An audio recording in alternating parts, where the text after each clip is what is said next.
Gonzalo Mer, y acá hay un problema, un error, ¿no?, en el programa. No pertenece a la Universidad de Chile, sino a la Universidad Adolfo Ibáñez. Así es. Adolfo Ibáñez. Era además parte de la mesa de ALADA, ¿no? Así es, presidente. El presidente de ALADA, que es la Asociación de Estudios de Asia y África en Latinoamérica, capítulo chileno. Así es. Gonzalo, adelante. Muchas gracias. Después hay preguntas y cosas así, ¿no? Bueno, muchísimas gracias por la invitación a este seminario y un afectuoso saludo a los demás ponencistas y público que está asistiendo. Como mencionó Pedro, hay un pequeño error en la presentación, en el título y en los contenidos, pero nada lo suficientemente sustancial como para cambiar radicalmente lo que voy a exponer. Al igual que lo que va a suceder con la mayoría de los ponencistas, voy a mencionar las ideas principales que he desarrollado para este encuentro.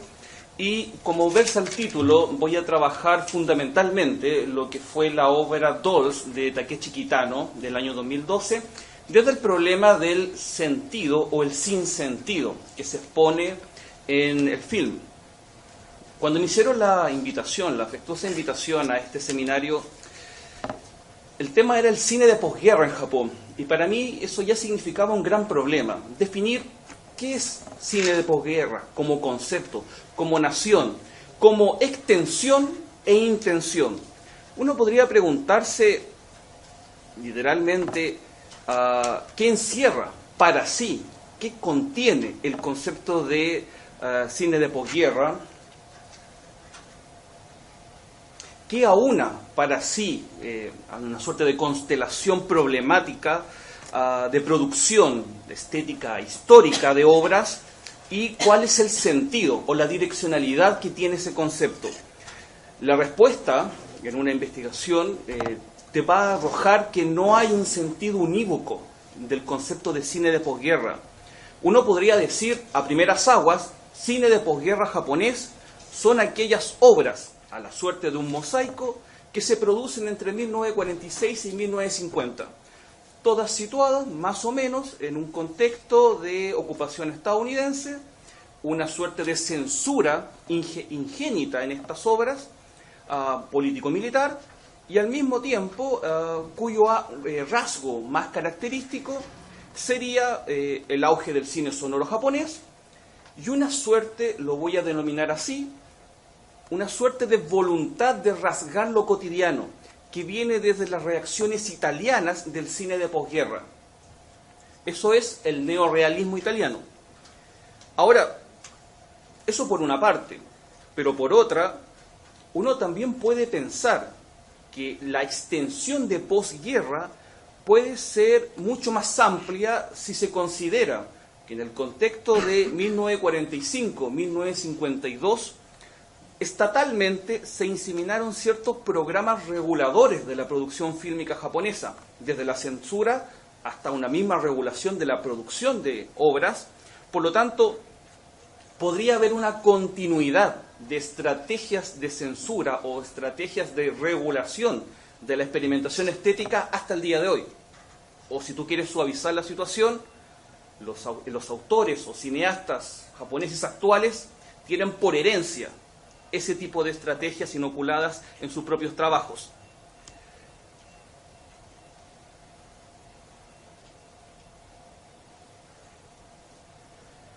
Hay una segunda interpelación que pasa por debajo de esto y ronda respecto al sujeto que pregunta por el concepto de cine de posguerra. Lo voy a insinuar de esta manera. ¿Existe una suerte de poética de los autores a la cual uno podría entrar a analizar, generar una hermenéutica? Hay una suerte de cohesión de temas, procedimientos estéticos, problemas de la misma producción o problemas de tipo conceptual que estas obras están acarreando. Yo creo que por de pronto uno podría decir simplemente que la producción de obras audiovisuales de comienzo de la década de los 50 es ante todo un simple compendio de obras que se dan a conocer en el mundo occidental. Es decir, eso que hemos llamado cine de posguerra no es sino ciertas obras específicas de la producción japonesa de ese entonces que se dan a conocer al lector o al espectador occidental. Ugetsu Monogatari, Cuento de Luna Pálida, de 1953, de Kenji Mizoguchi. Jigokumon, La Puerta del Infierno, también de 1953, de Keinosuke Kunigasa. Y el ya muchas veces citado Rashomon, de Kurosawa, 1950. Todas ellas, nota en común, han sido premiadas en contextos internacionales. Pero lo que arrastran por debajo de esas obras es toda una agitación política, social del Japón, que se espacializa en la producción cinematográfica en el contexto de la posguerra japonesa, con un acercamiento, por ejemplo, no visibilizado al cine documental, al cine de denuncia social, al cine socialista japonés, que eso no aparece. Y al mismo tiempo, una inventiva japonesa, por ejemplo, en la producción de nuevas series de monstruos, la aparición de Godzilla, por ejemplo, o la aparición de los efectos especiales en las series japonesas. Entonces, para finiquitar este asunto, el cine de posguerra puede leerse, desde mi punto de vista, como una apertura de sentidos, una apertura de rutas de exploración que muchas veces tienen fisionomías antagónicas, contradictorias y disidentes. Sobre esa brevísima hipótesis quiero trabajar a Takeshi Kitano y concentrarme precisamente en el problema del sentido, puesto que uno podría pensar también, no es sino el problema del sentido como categoría, como problemática insoluble, lo que define también la contemporaneidad del cine a nivel mundial, y que es el gesto de lo contemporáneo o de la modernidad, la crisis del sentido. Entonces, Takeshi Kitano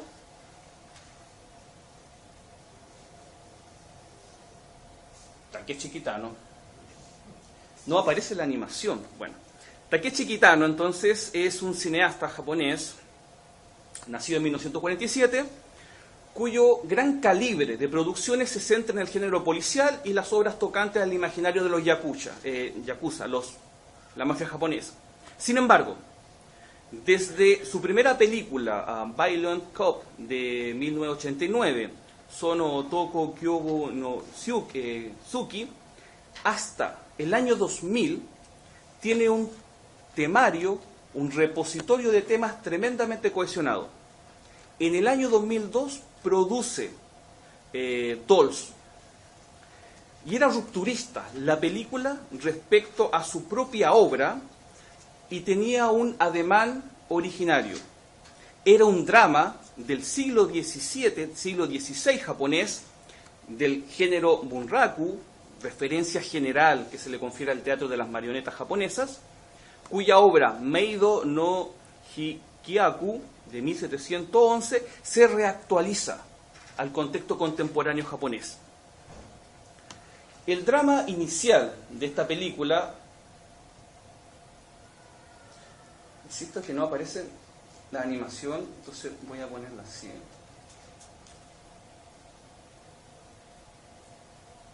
El drama inicial de esta película consiste en 3 historias coyunturales que se superponen. La primera, imagen de arriba a la izquierda, Matsumoto y Sawako, una pareja de novios que ha roto su relación porque el primero decide casarse por compromiso con la hija del jefe de su empresa. Esto trae como consecuencia que Sawako intentara suicidarse. No lo consigue, pero queda en un estado mental de suma fragilidad. Al enterarse de este hecho, Matsumoto va a rescatarla, la saca del hospital y empieza una vida de errancia con ella, con una constante de decadencia de ambos personajes, y cuya nota característica es que van amarrados con un cinturón rojo a la cintura. Esto desemboca en la muerte al final de la película de ambos. La segunda trama, en la imagen de abajo, narra la historia de una idol, Haruna, que cae en desgracia al sufrir un accidente. Ese accidente la deja con una lesión en el ojo, y un fan de ella, para poder acercarse a esta idol que a sí misma se ha exiliado del mundo del espectáculo japonés, con un cúter se genera una lesión en los ojos. Asimismo se lesiona y se deja ciego. La última historia es de una mujer ya entrada en edad que cada sábado de manera sistemática prepara un almuerzo para dos y se sienta en un parque, en el mismo parque, a esperar a alguien que nunca viene.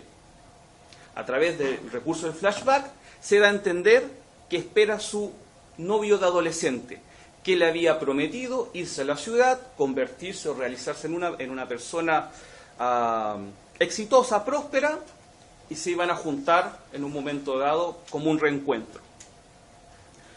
En un escueto comentario del libro Historia a través del cine, el caso de China y Japón del siglo XX, se hace simplemente una brevísima reseña a esta película y se habla como una relación de amor y desamor, en que los personajes, a modo de muñecas, se ven llevados de un modo a otro en el devenir. Yo creo que esa relación de amor-desamor se funda a reojo de un potencial de remembranza, de evocación de esta publicación Bunraku del siglo XVII. En tal caso, en esa publicación el protagonista es un cartero que debe entregar encomiendas de dinero a sus clientes, pero desvía esos dineros para pagar el contrato de una prostituta a la que él ama. En esa obra hay un sentido muy fuerte de la fatalidad. El protagonista, Shubei, y extensible en la obra de Kitano, genera y diluye una idea de temporalidad lineal en la película. Es decir, el lector o el observador del film sabe de antemano que va a fracasar cualquier tentativa de acción de los personajes. Shubei, en ese caso, es capaz, o uno se da cuenta por adelantado, la trayectoria y el resultado de sus decisiones. Shubei no va a conseguir su propósito y se consumarán sus deseos. Al igual que en Dolls, habría una suerte de atmósfera de predestinación en la película y en la obra literaria. Lo voy a decir de esta manera. Hay una fatalidad inherente al modo en que Kitano problematiza la contextualidad japonesa, como una suerte de limitación existencial de la voluntad de todos sus protagonistas. Takeshi Kitano trabaja el problema del sentido en tanto que un modo de ser humano, o sea, los personajes son modos de ser humano que están sometidos a un sentido soberano a través de la fuerza de la corporeidad. ¿A qué me refiero?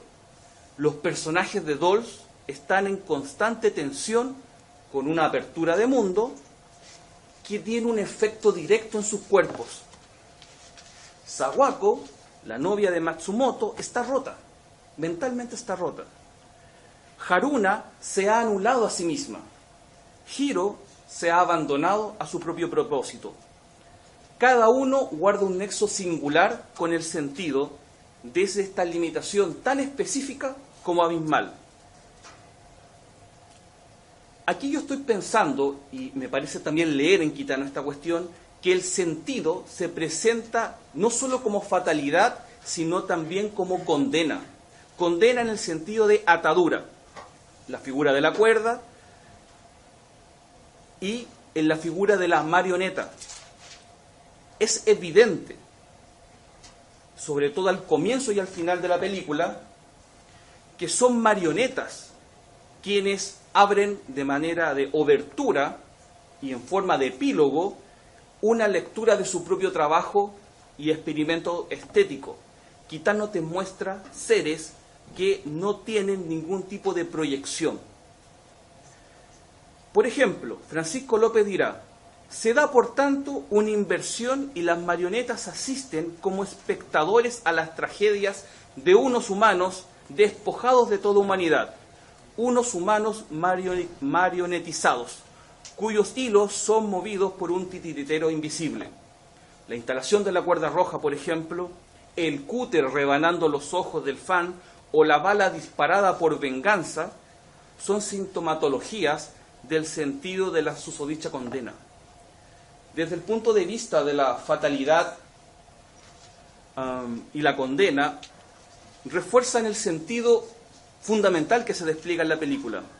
Solicitan siempre que el lector haga una infinita hermenéutica de lo que está sucediendo, como simulacro, como una lógica trascendental que ordena a todos los personajes, o como una naturalización a pequeña escala de una sistematicidad contextual. Para ir terminando, uno podría decir que el gran problema que plantea Kitano respecto al sentido en la película Dolls es que él ve en la sociedad japonesa una objetivación instrumental de la realidad. ¿A qué me refiero con esto? Él ve que las relaciones sociales entre todos los personajes están mediadas por una racionalidad puesta en los medios.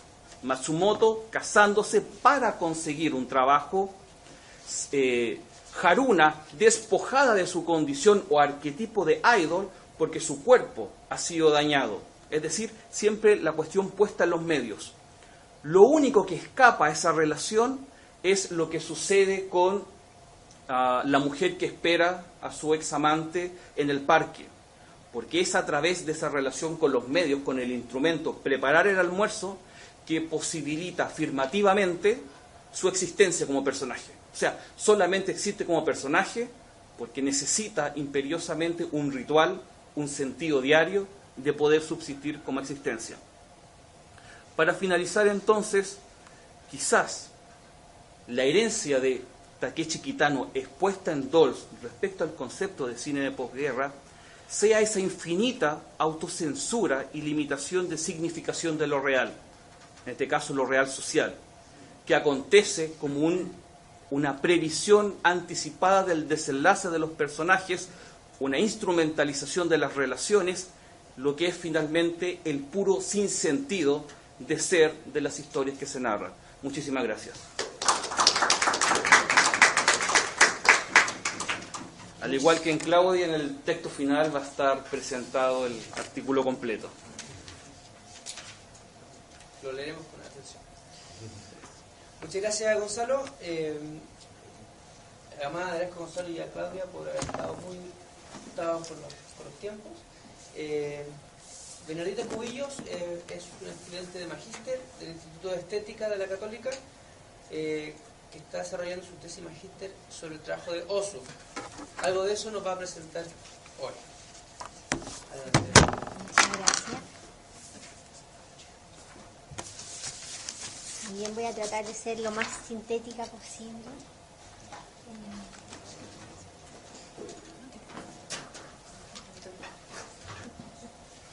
Bueno, les agradezco la invitación a Claudia y Pedro y a todos por estar aquí.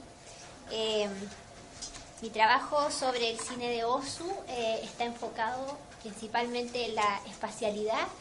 Mi interés es la espacialidad, cómo la espacialidad es simbólica en el cine, y en ese sentido el estudio de un director de cine japonés que además se caracteriza por el modo formal en que trata el medio cinematográfico es de especial interés. Y bueno, en este momento, en esta ponencia me quería centrar en un aspecto de ese espacio, que es el uso de la perspectiva en el cine de Osu y el uso del montaje como fragmentación en el cine de Osu también. Entonces, quisiera primero contextualizar. El análisis del cine de Osu generalmente ha estado cruzado por ciertos tópicos que se repiten continuamente y que las personas que estudian a Osu, y incluso si uno lee algo de Osu, van a aparecer estos tópicos, que son, por ejemplo, el uso de las tramas cíclicas, la posición baja de la cámara, que es la introduce él y es muy apreciada, la introducción de tomas de transición. Bueno, Y luego también hay otro tipo de conceptos que se asocian al cine de Ozu, como los conceptos de algunos conceptos ligados al budismo, o el concepto de vacío, el concepto de mono no aguare, me acordé por lo que decías, Claudia. Y bueno, hay un ensayo, hay un libro, el último libro que se publicó, creo.